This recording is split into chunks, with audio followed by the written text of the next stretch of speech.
안녕하세요, 여러분. 1번부터 풀어볼게요. 1번. 부동산 수요와 수요량에 관한 설명으로 틀린 것을 골라보랍니다. 1번. 주택가격이 상승하면 주택 수요량은 감소하죠. 이게 무슨 법칙이에요? 수요의 법칙이었습니다. 수요의 법칙은 가격이 올라감에 따라 가격 효과가 발생해서 수요량이 감소하는 거였어요. 그래서 수요의 법칙은 가격 효과에 의해서 나타나지 수요 효과에 의해서 나타나는 게 아니었다는 거 기억해 두시면 돼요. 그 다음 가격 효과에는 크게 두 가지가 있었죠. 소득효과와 대체효과가 있었습니다. 살펴볼게요. 소득효과는 해당 재화의 가격이 올라오면 실질적인 소득이 감소하는 효과가 발생하니까 똑같은 돈으로 살 수 있는 물건의 양이 주니까요. 해당 재화의 가격이 올라옴에 따라 실질적인 소득이 감소하는 효과에 따라 해당 재화의 수량은 감소한다. 이게 무슨 효과? 소득효과였습니다. 대체효과는 해당 재화의 가격이 올라오면 해당 재화를 대체할 수 있는 동일한 효용을 제공하는 대체재로 대체되는 효과에 따라 빠져나감에 따라 대체되는 수량만큼은 해당 재화의 수량은 감소하겠죠. 이게 대체 효과였어요. 그래서 해당 재화를 대체할 게 많으면 많을수록 해당 재화의 가격이 조금만 올라가도 해당 재화의 수량은 많이 감소하게 돼 있어요. 기억해 두시면 됩니다. 그 다음 2번. 부동산 수요량은 특정 가격 수준에서 부동산을 구매하고자 하는 의사와 능력이 있는 수량이다. 그래서 사고자 하는 욕구에 살 수 있는 능력이 있어야 실제 시장에 효과 있는 수요가 됐었죠. 유효 수요였습니다. 그럼 살 수 있는 능력은 없는데 구매하고자 하는 의사만 있어요. 그럼 밑바닥에 깔려있는 수요였죠. 잠재적 수요였다는 것 기억해 두시면 돼요. 3번. 부동산 수요는 구입에 필요한 비용을 지불할 수 있는 경제적 능력이 있는 뒷받침된 유효 수요의 개념이 된다. 그래서 시장은 오로지 뭐만 따진다고요? 시장에 효과 있는 수요만 따진다. 유효 수요였습니다. 그 다음 4번. 순유입 인구라는 표현이 나왔어요. 순자가 나오면 앞으로 무조건 빼는 겁니다. 금에서 불순물을 뺀 게 순금이죠. 후추에서 불순물을 뺀 게 순후추예요. 그래서 앞으로 빼면 무조건 순자예요. 그래서 어떤 한 지역에 유입해서 들어온 인구와 유출된 인구가 있을 때 그 뺀 차이가 순유입 인구예요. 그럼 어떤 지역의 순유입 인구가 증가가 되면 당연히 부동산 수요량은 증가하겠죠. 영향을 주네요. 자, 이제 수요의 변화와 수요량의 변화를 정확히 구분할 텐데요. 제가 뭐라고 말씀드렸냐면 수요 하나가 곡선 하나로 표시된다는 얘기를 했어요. 꼭 기억하시는 거예요. 따라해보세요. 수요 하나가 곡선 하나다. 네, 이게 출발이에요. 그러면 우리는 곡선의 변화가 나타났다면 얘를 무엇의 변화라고 한다? 수요의 변화라고 하겠죠. 수요 하나가 곡선 하나니까요. 그러면 얘는 뭐가 변했을 때 변하죠? 해당 재화 가격 이외의 것이 변해서 동일한 가격에서 수요량이 변하면 원래 있었던 곡선에서 우측이나 좌측으로 삐쳐나갈 수밖에 없다고 그랬어요. 삐져나갈 수밖에 없다. 이게 기억이 나시면 돼요. 그 다음 이제 수요 하나가 곡선 하나인데 봤더니 곡선의 변화가 나타나지 않는 거예요. 그럼 얘는 곡선상의 점의 이동으로 나타나겠죠? 그럼 곡선의 변화가 아니니까 무엇의 변화가 아니다? 수요의 변화가 아닌 거예요. 무엇의 변화라고 한다? 얘를 수요량의 변화라고 얘기를 했었죠. 그때 수요량의 변화를 유발시키는 건 해당 재화의 가격이 변화했을 때만 수요량의 변화였습니다. 그래서 해당 재화의 가격은 오로지 하나였죠. 시장의 중심인 해당 재화의 가격은 하나다. 그래서 아파트 수요에서는 아파트 가격만 가격, 부동산 수요에서는 부동산 가격만 가격이었어요. 단 주의하실 건 임대차 활동의 가격은 임대료이기 때문에 임대료도 가격이라는 거 기억해 두세요. 이것을 제외한 나머지는 다 가격 이외의 것이에요. 그래서 해당 재화의 가격은 하나니까 수요량의 변화도 오로지 하나밖에 없는 거예요. 나머진 다 뭐다? 수요의 변화가 되겠죠. 5번을 봤더니 수요 곡선의 이동으로 그럼 곡선 자체의 변화가 나타난 거잖아요.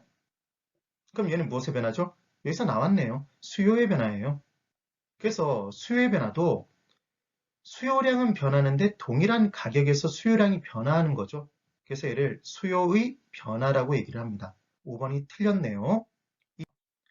부동산 수요 증가에 영향을 주는 요인을 모두 고른 것 이렇게 나왔습니다. 모두 고르는 문제를 풀 때 제가 모두 다 골라놓고 문제를 푸시는 게 아니라고 그랬어요. 하나하나씩 지워나가야 된다는 얘기를 했습니다. 기억부터 들어가 볼게요. 수요자의 실질 소득의 증가래요. 그럼 실질적인 소득이 증가하면 별다른 얘기가 없으면 부동산은 정상재예요. 그러니까 실질적인 소득이 증가했으니까 수요는 증가하죠. 수요 증가예요. 그럼 기억이 수요 증가 옳은 거네요. 그럼 기억이 없는 2번과 이제 5번이 지워지겠네요. 니은 거래세가 인상돼요. 부동산을 샀을 때 취득세, 등록 면허세가 인상되면 부담이 커지니까 부동산 사실 거예요? 안 사겠죠. 수요는 감소하네요. 그러니까 니은은 수요 감소입니다. 니은이 들어있는 걸 또 지워요. 3번이 지워졌어요. 디귿. 대출금리가 하락하면 돈 빌리기 쉬워지죠. 그러니까 사는 사람도 돈 빌리기 쉬워져서 수요도 증가하고 건설자금 빌릴 때도 이자 부담이 줄어드니까 건설자금 비용이 줄어드는 효과가 발생해서 공급도 증가할 거예요. 수요 증가, 공급 증가 요인이겠네요. 어찌됐건 수요 증가예요. 근데 1번과 2번에 지금 1번과 나머지 4번의 디귿은 똑같이 있죠. 그 다음 리을. 부동산 가격 상승을 기대한대요. 그럼 앞으로 가격이 상승할 것으로 예상이 된다면 지금 살까요? 올랐을 때 살까요? 당연히 지금 사야 되겠죠. 지금 현재 수요는 증가할 거예요. 그러니까 리을이 들어가 있어야 되겠네요. 4번이 답이죠. 그럼 가격 상승 예상과 가격 하락 예상의 경우에 어떤 식으로 발생이 되는지, 수요와 공급에 어떤 영향을 주는지 한번 분석해 볼게요. 가격 상승이 예상됐대요. 그럼 생각해 보세요. 부동산 가격 상승이 현 시점을 기준으로 앞으로 가격이 올라갈 것으로 예상이 된대요. 그럼 오르기 전에 사야 될 거 아니에요? 그러니까 현재 수요는 증가하겠죠. 그리고 공급자 입장에서 판단했을 때는 앞으로 가격이 올라갈 것이라고 예상이 된다면 지금 팔까요? 나중에 팔까요? 지금 현재 팔지 않겠죠. 올랐을 때 팔아야 될 거 아니에요? 그러니까 현재의 공급은 감소할 거예요. 그럼 수요가 증가하고 공급이 감소하면 나중에 또 자세히 공부하겠죠. 기초입문반에서 공부를 했지만 초과 수요죠. 그럼 가격은 상승이죠. 현재 가격은 상승하게 돼 있습니다. 그 다음 가격 하락을 예상해요. 현 시점에서. 그럼 우리는 가격이 앞으로 떨어질 것으로 예상된다면 지금 살까요? 나중에 살까요? 나중에 사겠죠. 그러니까 현재의 수요는 감소할 거예요. 앞으로 가격이 하락할 것으로 예상되면 지금 현재 하락하기 전에 팔아야 되겠죠. 공급은 증가하겠네요. 그럼 이번에는 왼수에서 수요는 감소했고 공급은 증가했으니까 초과 공급이겠죠. 가격은 하락하게 되어 있습니다. 그래서 중요한 포인트는 어렵게 생각하지 마세요. 가격 상승을 예상하면 현재 가격은 올라가요. 가격 하락을 예상하면 현재 가격도 하락합니다. 그럼 현재 가격이 하락했다는 얘기는 초과 공급이 발생한 거죠. 이렇게 역으로 생각해 볼 수도 있어요. 네. 그래서 이제 미음을 보면 인구가 감소한대요. 인구가 감소한 부동산 수요는 당연히 감소하겠죠. 수요 감소합니다.